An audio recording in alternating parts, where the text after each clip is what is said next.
ఈ వారం face to face లో భాగంగా మనతో పాటు ఉన్నారు టీఆర్ఎస్ శాసనమండలి సభ్యులు ఆ పార్టీలో కీలక నేత పల్లా రాజేశ్వర రెడ్డి గారు. రాజేశ్వర రెడ్డి గారు నమస్తే అండి. రైట్, అంటే ఎరుపు రంగు రాజకీయాల నుంచి గులాబీ రంగు రాజకీయాలకు మారారు. ఎలా ఉంది ప్రయాణం?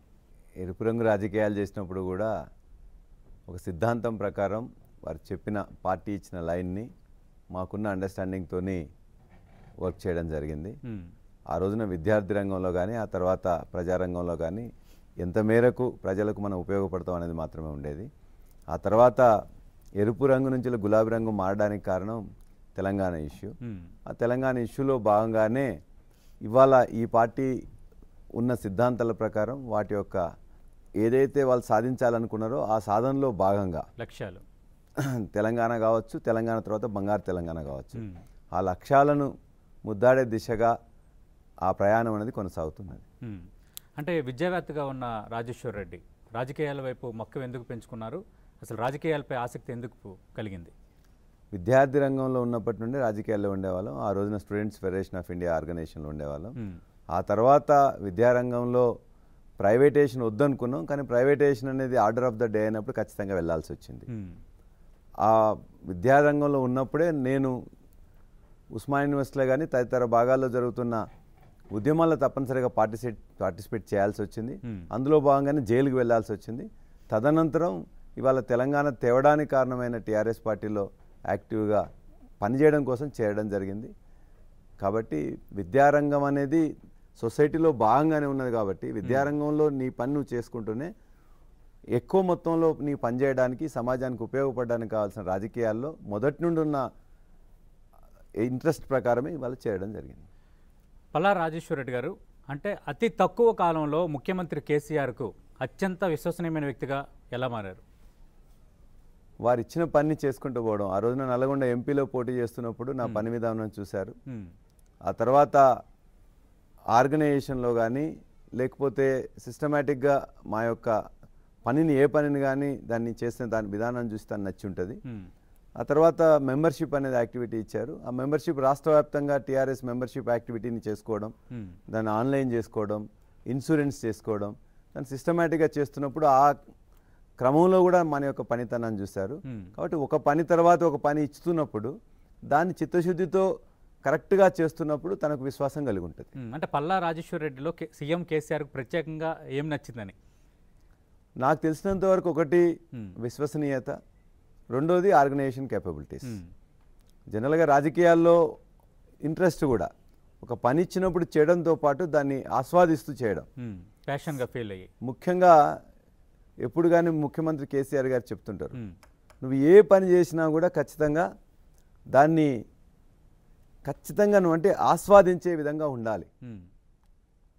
నువ్వు రసించి భోజనం చేయాలని చెప్పేసి అని అంటారు. తినే దగ్గర నుండి పనిచేసే దగ్గర కూడా నువ్వు ఎక్కడైతే చేస్తున్నావో దానిలో ఖచ్చితంగా లీనమైపోయి చేయాలంటారు.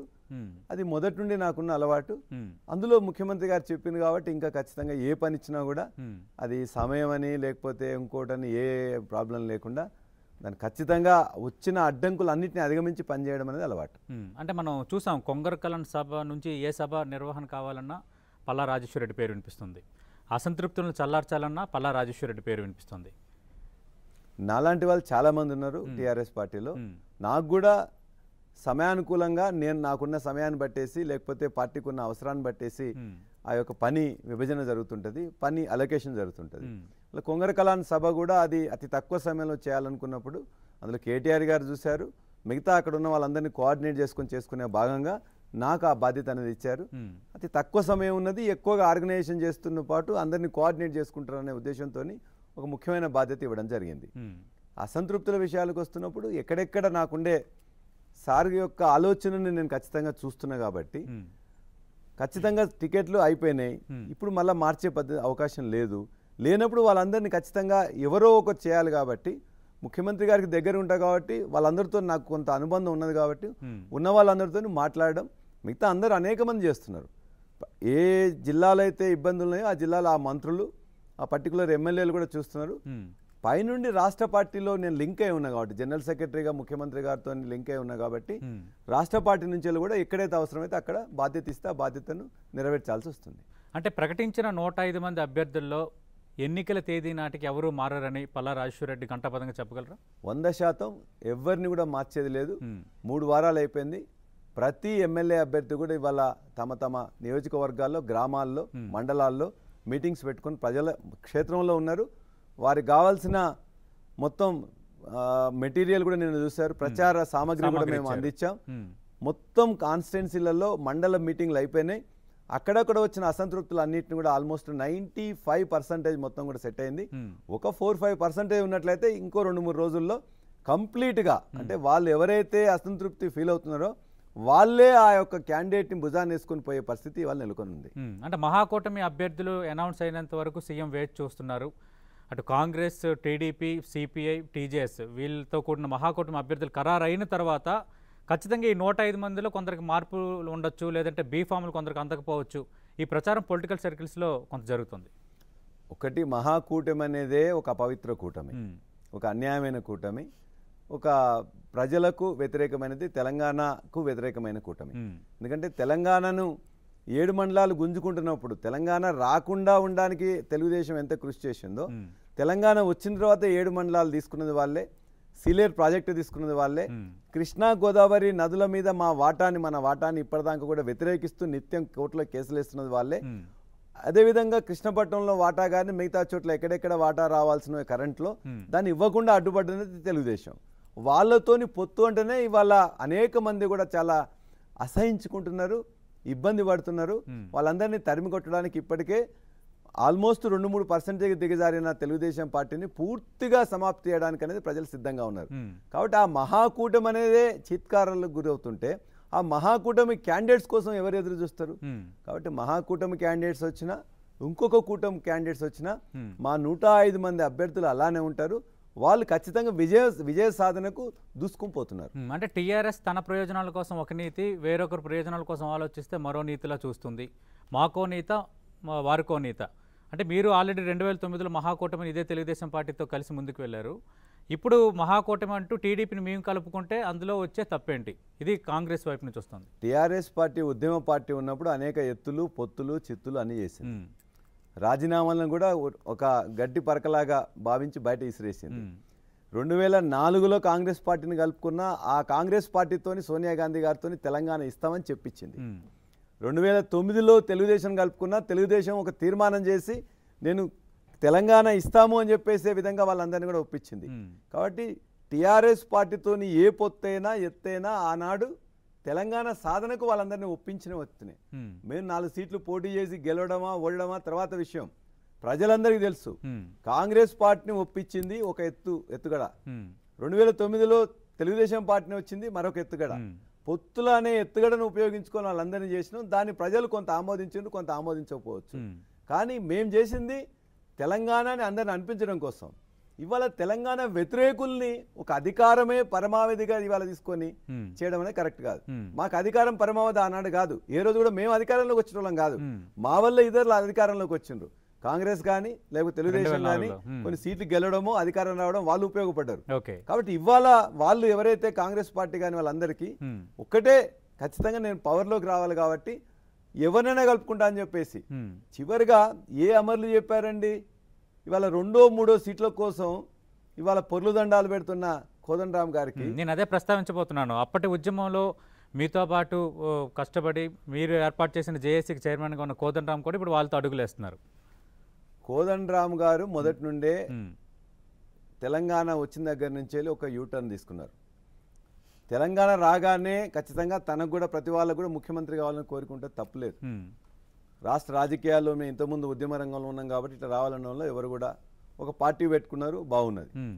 ఆ పార్టీ ఎవరితో కలవాలి ఎవరితో కలవద్దు అనే దానిలో ఖచ్చితంగా ఒక సిద్ధాంతం ఉంటుంది. తెలంగాణ కోసం వ్యతిరేకంగా నిలబడ్డ తెలుగుదేశంతో ఇన్నాట్లు పోరాడి ఇవాళ నాకు 1, 2, 3 సీట్లు ఇస్తారు కాబట్టి వాళ్ళతో కలిసిపోతా అని చెప్పేసి అంటే ఎవరు, ఏ ప్రజలు కానీ, ఏ అమరులు కానీ, ఏ ఉద్యమ నాయకులు కూడా ఒప్పుకునే ఉండరు. అలానే ఇవాళ వాళ్ళు పెట్టిన జనసమితి వాళ్ళందరూ కూడా ఎక్కువ కూడా ఉద్యమకారులు లెఫ్ట్ లీనింగ్స్ ఉన్నారు. వాళ్ళందరినీ కూడా ఇవాళ 1, 2 సీట్లు ఇస్తున్నారు కాబట్టి నాతో పాటు ఎవరికో 1-2 ఇస్తున్నారు కాబట్టి మనందరం కూడా మళ్ళా బీజేపీకి పోదామని చెప్పేసి అంటే నీ సిద్ధాంతం ఏంటి చెప్పండి. తెలంగాణ సాధించడం అనేది జేఏసీ యొక్క యాక్టివిటీ. తెలంగాణ సాధన అయిపోయింది, నువ్వు ఒక పార్టీ పెట్టుకున్నావు, పార్టీకి సిద్ధాంతం ఖచ్చితంగా ఉంటుంది.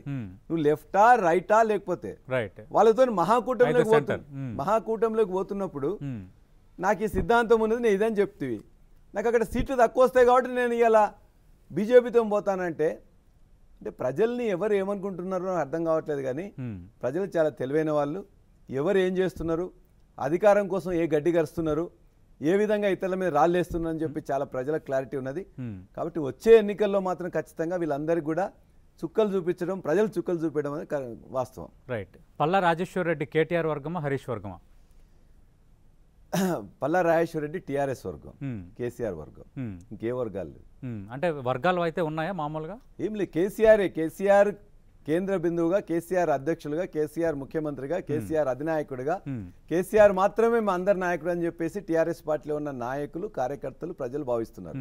కాబట్టి ఇతర వర్గాలు అనేది, ఇతర యొక్క అంశాలు అనేది ఎక్కడ కూడా టీఆర్ఎస్ పార్టీలో ఉండే, అవన్నీ కూడా చర్చలకు లేకపోతే కొద్దిగా అప్పుడప్పుడు ఉబుసువోక మాట్లాడుకోవడానికి ఉపయోగపడేటి తప్ప టీఆర్ఎస్ పార్టీలో ఒకటే వర్గం, అది టీఆర్ఎస్ వర్గం, కేసీఆర్ వర్గం, తెలంగాణ వర్గం. అంటే ఈ మాట పల్లా రాజేశ్వర రెడ్డి చాలా గట్టిగా చెప్తున్నారు. కానీ టీఆర్ఎస్లో ఆల్రెడీ హరీష్ వర్గం, కేటీఆర్ వర్గం అని ఉన్నాయనే ఒక ప్రచారం చాలా బలంగా ఉంది. ప్రచారం ఇవ్వాలా కాదు, ఒక పార్టీ అనగానే న్యూస్లో చాలా మంది 105 మందిని ప్రకటిస్తామని చెప్పేసి ఎవరికి తెలియదు. వాళ్ళు రానప్పుడు చాలా మంది చాలా విధాలుగా ఎన్ని వస్తాయి సీట్లు, ఎన్ని ప్రకటిస్తారు ఏంటని చెప్పి రాశారు. కాబట్టి ఇవాళ కూడా చాలా మంది చాలా రోల్స్, డిఫరెంట్ రోల్స్ ఉన్నాయి. ఉద్యమ పార్టీలో ఒక్కొక్కరు ఒక్కో విధంగా పాత్ర పోషించారు. ఇవాళ కేటీఆర్ గారి పాత్ర వారు పోషిస్తున్నారు, కేసీఆర్ గారి పాత్ర వారు అధినాయకత్వంగా ఉండి చేస్తున్నారు, హరీష్ రావు గారు వారికి ఇచ్చిన పని వాళ్ళు చేస్తున్నారు. కాబట్టి వాళ్ళందరూ కూడా కేసీఆర్ గారు చెప్పిన పని చేసుకోపోవడమే తప్ప తెలంగాణ వర్గానికి ఉపయోగపడే పనులు చేసుకుంటే తప్ప నా వర్గం అంటూ పెంచి పోషించే దానిలో ఎవరు లేరు. దాన్ని ఎవరు కూడా మా కార్యకర్తలు ఎవరు ఫీల్ కావట్లేదు. అంటే హరీష్ రావుని సైడ్ లైన్ చేస్తున్నారు, ఆయన్ని ఐసోలేట్ చేస్తున్నారు, ఈ తరహా ప్రచారం బలంగా జరుగుతుంది. హరీష్ రావు గారికి ఇచ్చే వరకు హరీష్ రావు గారికి ఇచ్చారు, కేటీఆర్ గారికి ఇచ్చే వరకు వారికి ఇచ్చారు, మా అందరికి ఎక్కడైనా ఇచ్చినట్లయితే మాకు కూడా ఇచ్చారు. కాబట్టి ప్రచారం అనేది ఎలక్షన్ల ముందు మిగతా పార్టీలు అనేది చేస్తుంటే అందులో కుట్రలో భాగంగా తప్ప మా టీఆర్ఎస్ పార్టీ అనేది ఇంటాక్ట్ గా కేసీఆర్ గారి నాయకత్వంలోనే అన్ని కార్యక్రమాలు జరుగుతున్నాయి.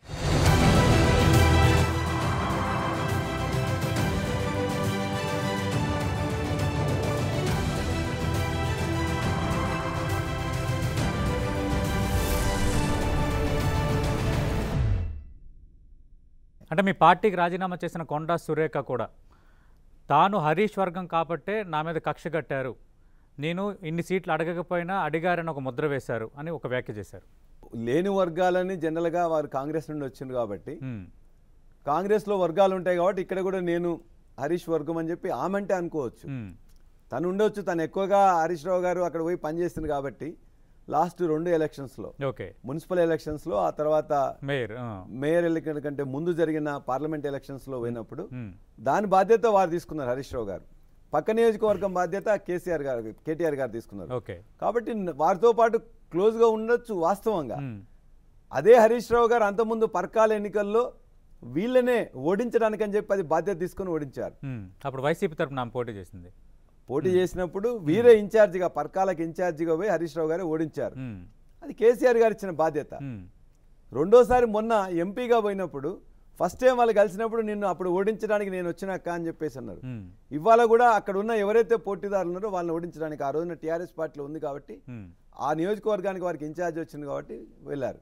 కాబట్టి వర్గాలనేది వాళ్ళు సృష్టించుకుంటే వాళ్ళు అనుకుంటే మాకు ఇబ్బంది ఏం లేదు.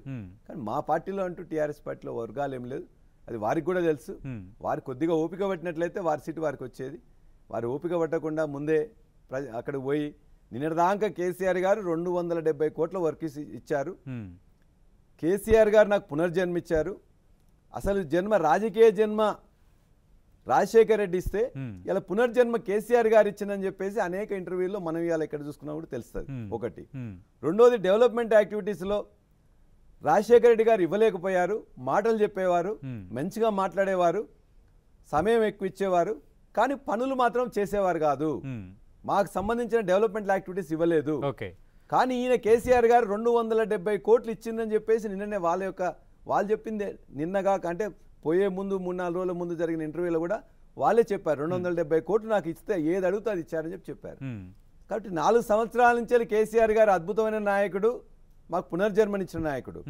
ఒక్కరోజు టికెట్ కొద్దిగా లేట్ అయింది, టికెట్ కూడా కాదని చెప్పలే, పెండింగ్ లో పెట్టారు.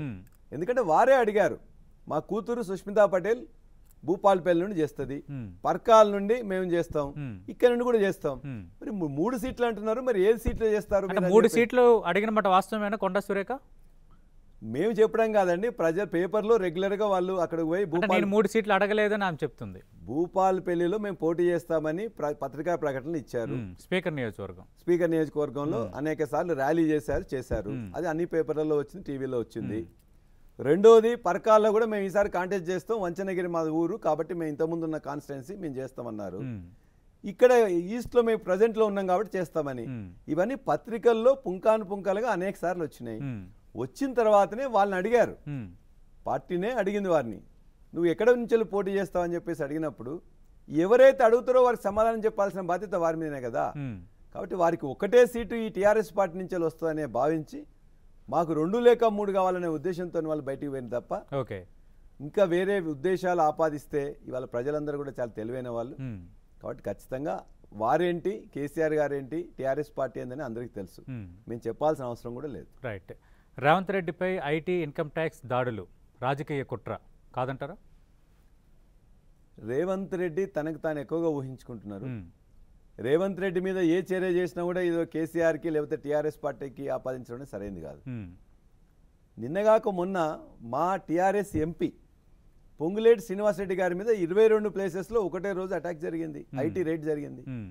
మేము ఎవరిని తప్పు పట్టలే, మీరు ఈ విధంగా చేస్తున్నాను.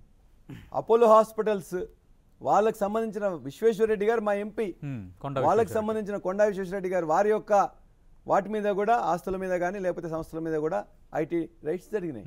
మేమేం క్వశ్చన్ చేయలే. భారతదేశంలో ఐటీ డిపార్ట్మెంట్ ఎవరి చేతిలో ఉంటుంది అనేది అందరికీ తెలుసు, అది కేంద్ర ప్రభుత్వంలో ఉంటుంది. ఈడీ ఎవరి చేతిలో ఉంటుందని తెలుసు, కేంద్ర ప్రభుత్వంలో ఉంటుంది. ఇవాళ మేము చెప్తేనేమో లేకపోతే మేము ఇన్ఫ్లుయెన్స్ చేస్తూనే వచ్చే పరిస్థితి లేదు. మాకు ఇవాళ కేంద్ర ప్రభుత్వానికి ఉన్న రిలేషన్ కాన్స్టిట్యూషనల్ రిలేషన్ తప్ప మరొక రిలేషన్ లేదు. మేము వాళ్ళు ఇలా కలిసి పోటీ చేయట్లేదు. ఎక్కడైతే అవసరం ఉన్నదో అవసరం వచ్చినప్పుడు ఖచ్చితంగా సపోర్ట్ చేసినాం, అవసరం లేనప్పుడు వారు మా మీద మాట్లాడితే అంతకంటే ఎక్కువ గట్టిగా చెప్పినాం. మా యొక్క ఫెడరలిజం పరిధిలో రాష్ట్రాలకు ఉండే హక్కుల కోసం గట్టిగా పోట్లాడతాం. ఎక్కడైతే అవసరం ఉందో అక్కడ ఖచ్చితంగా వాళ్ళని మద్దతు ఇచ్చినాం. అంటే కేసీఆర్ మోడీ కూడబలుకొని దాడులు చేస్తున్నారు, ఇది రేవంత్ రెడ్డి విమర్శిస్తుంది. ఒకటి కాంగ్రెస్ పార్టీ 6 దశాబ్దాల నుంచి ఇక్కడ అనేక రాజకీయ ఉన్నారు, వాళ్ళకి తెలుసు ఎవరు ఏం చేస్తున్నారు ఎట్లా చేస్తున్నారు అని చెప్పేసి. మినిమం జ్ఞానం లేకుండా వాళ్ళ అధ్యక్షులతో సహా మిగతా వాళ్ళు కూడా ఈ రాజకీయ పరిజ్ఞానం ఉండి కూడా ఎవరు ఎవరి మీద చేస్తున్నారని తెలిసి కూడా వాడొక అక్రమార్కుడు, మొత్తం బ్లాక్మెయిల్ చేసి దందాలు చేసి భూదందాలు చేసి మొత్తం మీద ఆస్తులను కూడబెట్టుకొని ఇలా చంద్రబాబు నాయుడు దగ్గర నుంచి ఆయన ఇద్దరు కలిసి కూడబెట్టుకొని కాంగ్రెస్ పార్టీకి ఆయన పంపించడం కానీ 500 కోట్ల పైన ఇచ్చిందని చెప్పి అనేక పత్రికల్లో టీవీలో కూడా వచ్చింది. అదే కాకుండా మొత్తం మీకు హైదరాబాద్ బంజారాహిల్స్ జూబ్లీ హిల్స్లో ఏ రియల్ ఎస్టేట్ వాళ్ళని అడిగినా కూడా వాళ్ళు చెప్తారు, ఇవాళ మిమ్మల్ని ఎవరన్నా ఇబ్బంది పెట్టిండా అంటే ఈ రాష్ట్రంలో ఒకే ఒక్కటి ఇబ్బంది పెట్టిండు వాడు రేవంత్ రెడ్డి అని చెప్తారు. కాబట్టి ఒక భూ కబ్జాదారునిగా, ఒక మొత్తం బ్లాక్మెయిల్ చేసేవానిగా, ఈ రాష్ట్రంలో ఒక చీడ పురుగుగా, రాజకీయాల్లోనే ఉండదగని వ్యక్తిగా ఉన్నవాడు, వాడు చెప్పినట్లయితే ఎవడు వినాల్సిన అవసరం లేదు. కాబట్టి అతను ఏది చెప్పినా అతనికి మద్దతు ఇస్తున్న వాళ్ళు కూడా కనీసం రాజకీయ పరిజ్ఞానం, సీఎం కేసీఆర్ ఓడిపోతామనే అభద్రతా భావంలో ఉన్నారు, అందుకే కాంగ్రెస్ నేతలపై నీ దాడులు చేస్తున్నారు రేవంత్ రెడ్డి, జగ్గారెడ్డి అని రేవంత్ రెడ్డి ఇందాక చేసిన విమర్శ. ఇవాళ రేవంత్ రెడ్డి ఎప్పుడు ఉన్నప్పుడు అక్రమాలు చేసిండండి కాంగ్రెస్ పార్టీలో. ఇవాళ కొత్త బిచ్చగాడు. మరి ఉత్తమ్ కుమార్ రెడ్డి మీద ఎందుకు జరగట్లేదు, జానారెడ్డి మీద ఎందుకు జరగట్లే, బట్టి విక్రమార్క మీద ఎందుకు జరగట్లే, పొన్నం ప్రభాకర్ మీద ఎందుకు జరగట్లే? వీళ్ళందరికీ కూడా ఆస్తులు ఉన్నాయి, వాళ్ళకు కూడా అన్ని ఉన్నాయి, బిజినెస్లు ఉన్నాయి, అన్ని ఉన్నాయి కదా. దీంతో పాటు వారి మీద ఎందుకు జరగట్లే? కాబట్టి వారికి తెలుసు ఇవాళ అనేక కోట్లు పెట్టి అందులోకి ఎంటర్ కావడానికే కోట్లు పెట్టాల్సి వచ్చింది కాంగ్రెస్ పార్టీ. ఆ తర్వాత ఇవాళ పోస్టుకు రావడానికి కోసం కూడా ఒక 30 కోట్లు అక్కడ రాజీవ్ గాంధీకి అందజేసి రాహుల్ గాంధీ గారికి అందజేసి ఇవాళ ఈ పోస్ట్ సంపాదించిన టీపీసీసీ ఈవెన్ వర్కింగ్ ప్రెసిడెంట్ సంపాదించి కూడా తెలుసు. దాన్ని అడ్డుకున్నది కూడా వీళ్ళే అని తెలుసు, వాళ్ళకు కూడా తెలుసు. పదవుల కోసం డబ్బులు పెడతాడు, రోజు కూడా ఒక కిరాయి మనుషులను వెంట పెట్టుకుంటాడు, తను ఇష్టం వచ్చినట్టు బూతు మాట్లాడుతుంటాడు. వాళ్ళ కేసీఆర్ తను మాట్లాడి కేసీఆర్ తోని తన యొక్క ఏదో పోటీ అని చెప్పేసి అనుకుంటున్నాడు. ఖచ్చితంగా 100 సీట్ల పైన గెలిచి ఇటువంటి రాజకీయ అక్రమార్కుల్ని ఏ స్థానంలో పెట్టాలో ఆ స్థానంలో పెడతాం. కానీ ఈ రోజు తను చేసిన తప్పులకు ఏమైనా ఉంటే సమాధానం చెప్పుకోవాల్సింది తప్ప ఒక కేసీఆర్ గారినో లేకపోతే ఇంకోరినో తిట్టినంత మాత్రాన అనే ఒక తప్పులు ఒప్పులు కావు. ఖచ్చితంగా అక్రమంగా సంపాదించిన అన్నిటికి కూడా ట్యాక్స్ కట్టాల్సిందే, అది కేంద్ర ప్రభుత్వం యొక్క విధిగా చేయాల్సిందే. రైట్. పల్లా రాజేశ్వర్ రెడ్డి ఈసారి ఎన్నికల్లో పోటీ చేస్తారా? నాకు ఎమ్మెల్సీగా ఇంకా 2.5 సంవత్సరాలు ఉంది కాబట్టి నాకు ఇచ్చిన బాధ్యత ఎక్కడైతే ఏమున్నదో ఈ ఎలక్షన్స్ వరకు ఎమ్మెల్సీగానే ఉంటాను. ఆ ఎమ్మెల్సీ అయిపోయిన తర్వాత ఏం చేయాలని చూస్తాను తప్ప ఈ ఎన్నికల్లో ఎక్కడ కూడా నేను పోటీ చేయను. మరి హుజూర్ నగర్ కోదాడ ఎందుకు ఖాళీగా ఉంచారు? హుజూర్ నగర్ కోదాడ కూడా కేవలం పల్లా రాజేశ్వర్ రెడ్డి కోసమే హుజూర్ నగర్ కోదాడ ఖాళీగా ఉంచారు. ఒకవేళ ఆయనైనా పోటీ చేయాలంటే చేయొచ్చు, లేదంటే ఆయన సజెస్ట్ చేసిన క్యాండిడేట్లకి అక్కడ అభ్యర్థిత్వం ఖరారు అవుతుంది. ఇది ఒక ప్రచారం ఉంది. ముఖ్యమంత్రి గారు, మా పార్టీ అధ్యక్షులైన కేసీఆర్ గారు ఒక నియోజకవర్గంలో ఒక అభ్యర్థిని నిర్ణయించే ముందు అనేక సర్వేలు తీసుకుంటారు, అనేక విధాలుగా సమాచారాన్ని క్రోడీకరించిన తర్వాత పార్టీకి విన్నబుల్ క్యాండిడేట్ ఎవరున్నారు, winnability is the only criteria, there is nothing else. Right. అక్కడ ఏమి కూడా మిగతాయి పట్టించుకోకుండా ఎవరు ఆ ప్రాంతంలో ఇవాళ గెలవగల క్యాండిడేట్స్ ఉన్నారో వాళ్ళకే ఇస్తారు. అది రాజేశ్వర్ రెడ్డి చెప్తున్నో, కేటీఆర్ గారు చెప్తున్నో, హరీష్ రావు గారు చెప్తున్నో, కవిత గారు చెప్తున్నో కేసీఆర్ గారు వినరు. కేసీఆర్ గారు తన ఓన్ సాధనాలు ఉంటాయి, తన ఓన్ సర్వేస్ ఉంటాయి, దాన్ని బేస్ చేసుకొని తాను నిర్ణయిస్తారు. అంతే తప్ప అక్కడ ఎవరి యొక్క రికమెండేషన్స్ కానీ పైరవీలు కానీ లేని ఎక్స్క్లూజివ్గా ఒక తను విన్నబిలిటీ ఒకటే ఫ్యాక్టర్గా చూసి ఇవాళ కేసీఆర్ గారు ఇస్తారు. అంటే మనం చూసాం 2014 ఎన్నికల్లో అటు కేసీఆర్ తెలంగాణ తెచ్చారు, రెండవది తెలంగాణ సెంటిమెంట్, వీటన్నిటి ఆధారంగా తెలంగాణ రాష్ట్ర సమితి అధికారంలోకి వచ్చింది. అంటే ఇప్పుడు చూసుకున్నప్పుడు మీ పరిపాలనకు గీటురాయి జరగబోతున్న ఎన్నికలు, అంటే అప్పుడున్న సెంటిమెంట్ కానీ అప్పుడుతో మీతో పాటు ఉన్న ప్రజా సంఘాలు కానీ ఇలాంటి కొన్ని ప్లస్లు టీఆర్ఎస్కి లేవనేది ఒక చర్చ. ఎలా ఎదుర్కోబోతున్నారు ఎన్నికల్ని? మేము ఇవాళ కేసీఆర్ గారి పర్ఫార్మెన్స్ ఒకటే, అంటే ప్రభుత్వం యొక్క పర్ఫార్మెన్స్, వాళ్ళ మేము చేసిన స్కీమ్స్ అనేది ప్రజల్లో స్వానుభవంలో ఉన్నాయి, మేము చెప్పాల్సిన అవసరం కూడా లేదు. ఒక కళ్యాణ లక్ష్మి కావచ్చు, పింఛన్లు పెంచడం కావచ్చు, మంచినీళ్ళు వాళ్ళు ఇవ్వడం కావచ్చు, గొర్రెలు వాళ్ళ ఇంటికి ఇవ్వడం కావచ్చు, అనేక స్కీమ్స్ అనేది వాళ్ళ స్వానుభవంలోకి వచ్చినాయి. రైతు బంధు ద్వారా వాళ్ళు ఎంత డబ్బులు పొందారు, రైతు బీమా ద్వారా ఒక చనిపోతే 5 లక్షలు ఎట్లా వస్తున్నాయి, ఇవన్నీ కూడా ఎవ్వరు చెప్పని విధంగా ఎవరి ప్రమేయం లేకుండా, ఒక్క పైసా ఖర్చు లేకుండా, ఒక ఆఫీస్కు పోకుండా, అప్లికేషన్ పెట్టకుండా ఇవాళ వాళ్ళ చేతిలో వాళ్ళ ఇంట్లోకి చేరినాయి. ఇన్ని స్కీమ్స్ స్వానుభవంలోకి రావడానికి కారణం కేసీఆర్ గారు అని తెలుసు. సంక్షేమ రంగంలో నెంబర్ 1కి తీసుకుపోయారు కేసీఆర్ గారు. 43 లక్షల మంది ఇలా పింఛన్లు తీసుకుంటున్నారు, 6,000 కోట్లు ఇవ్వబడుతున్నాయి. అభివృద్ధిలో కూడా ఎట్లా చెరువులను బాగు చేశారు, 24 గంటల కరెంట్ ఎట్లా ఇచ్చారు, ఇవన్నీ ఒకటి. ప్రాజెక్టులను ఇన్కంప్లీట్ ప్రాజెక్టులను చేసుకోవడం, కొత్త ప్రాజెక్టులను స్టార్ట్ చేయడం, కృష్ణా గోదావరిలో మన హక్కును మనం సాధించుకోవడం, సంక్షేమాన్ని అభివృద్ధిని జోడేటిలాగా తీసుకోపోవడమే కాకుండా మీరు చెప్పిన ఒక పాయింట్ ఉన్నది, తెలంగాణ 2014లో తెచ్చిన వీరునిగా ఆ రోజున ఆయనకి ఇచ్చారు. తెలంగాణని బంగారు తెలంగాణ చేయడానికి అలా సంక్షేమ రథసారథిగా ఆయన చూస్తున్నారు. అదేవిధంగా ఇంకొకటి కూడా ప్రజల్లో ఉన్నది, ఇవాళ మహాకూటమికి వేసినట్లయితే 2 ప్రమాదాలు వాళ్ళు చూసుకుంటున్నారు. ఒకటి, తెలంగాణని వ్యతిరేకించిన, తెలంగాణ పదాన్ని ఉచ్చరించని విధంగా చేసిన ఇవాళ టీడీపీతో పొత్తేంటని చెప్పేసి ఒక విధంగా చూస్తుంటే, రెండోది ₹1 కూడా ఇయ్యనంటే మాట్లాడని కాంగ్రెస్ వాళ్ళు ఇవాళ మళ్ళా వస్తున్నారు. కాబట్టి వాళ్ళ ఖచ్చితంగా వీళ్ళకి ముఖ్యమంత్రి ఎవరని తెలియదు. ఇవాళ వాళ్ళని ఎన్నుకున్నట్లయితే ఒక సంవత్సరం ఒక ముఖ్యమంత్రి ఉంటే, 2వ సంవత్సరం 3వ సంవత్సరం అంటే 1వ కృష్ణుడు 2వ కృష్ణుడు 3వ కృష్ణులాగా మారుతుంటారు. ఒక నాయకుని లేని కూటమిని ఇవాళ యాక్సెప్ట్ చేయడానికి లేరు. తెలంగాణ వ్యతిరేక అధికారమే పరమావధిగా ఉన్న కూటమిని సిద్ధంగా లేరు. కాబట్టి 2, ఒకటి సంక్షేమం చూస్తారు, అభివృద్ధి చూస్తారు, మా పాలన ఎట్లా ఉందని చెప్పి చూస్తారు, కేసీఆర్ గారి యొక్క ధోరణి ఎట్లా ఉందని చూస్తారు. ఆ ధోరణి అనేది 4.5 సంవత్సరాల్లో క్లియర్గా బయటపడ్డది. కాబట్టి ఇవాళ ఓటు అనేది కేసీఆర్ వర్సెస్ మహాకూటమి, కేసీఆర్ యొక్క పరిపాలన వర్సెస్ మహాకూటమి. కాబట్టి we're fully confident more than 100 seats అద్భుతమైన మెజార్టీ గెలవడానికి ఉన్నాం. Right, thank you Palla Rajeshwar Reddy గారు. ఇది టీఆర్ఎస్ శాసనమండలి సభ్యులు ఆ పార్టీ నేత పల్లా రాజేశ్వరరెడ్డి గారితో ఫేస్ టు ఫేస్.